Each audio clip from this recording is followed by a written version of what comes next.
নমস্কাৰ সমবাসী ৰাইজলৈ মোৰ চেনেলৰ অন্য এটা ভিডিঅ'ত আপোনালোক সকলোকে স্বাগতম জনাইছোঁ। ৰাতিপুৱা বাজিছে 7টা। আমাৰ ইফালে ইমানেই ধাৰাসাৰ বৰষুণ দিছে আৰু 3-4 দিন টেংটেঙীয়া ৰ'দ দিয়াৰ পিছত যেতিয়া এজাক বৰষুণ পৰে কি শান্তি, ইয়াতকৈ যেন শান্তি আৰু ক'তো নাই। পিছে শান্তি চাই থাকিলে নহ'ব, মই আছিলোঁ পঢ়ি, মোক আজি বৰষুণ জাগে ডিষ্টাৰ্ব দিলে বুলি ক'ব লাগিব, কাৰণ মই বৰষুণ বহুত ভাল পাওঁ আৰু যেতিয়াই বৰষুণ দিয়ে মই দৰ্জা চৰ্জা খুলি বৰষুণ জাকক ফিল লোৱাত লাগি যাওঁ। পিছে ফিল লৈ থাকিলে নহ'ব, এতিয়া মই ডাঙৰ হ'লোঁ, হয়নে নহয়?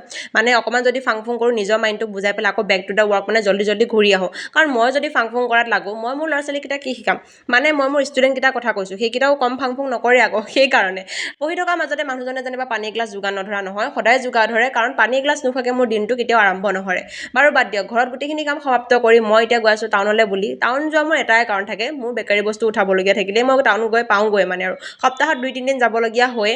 আৰু আপোনালোকে ভিডিঅ'বিলাক দেখাই পায় নে কি কয়, ধুমাধুম তাতে বস্তুখিনি কিনি কৰি লৈছোঁ, কাৰণ বৰষুণ জাগে ওপৰত আকৌ গুজনি মাৰি আছে। পিছে টাউন গ'লে একো এটা নোখোৱাকৈতো নাহোঁ, গতিকে কুঁহিয়াৰৰ এগিলাচকে আজি খালোঁ আৰু। বাকী লগ পাম এটা ভিডিঅ', তেতিয়ালৈকে সকলো কুশলে থাকক, বাই বাই।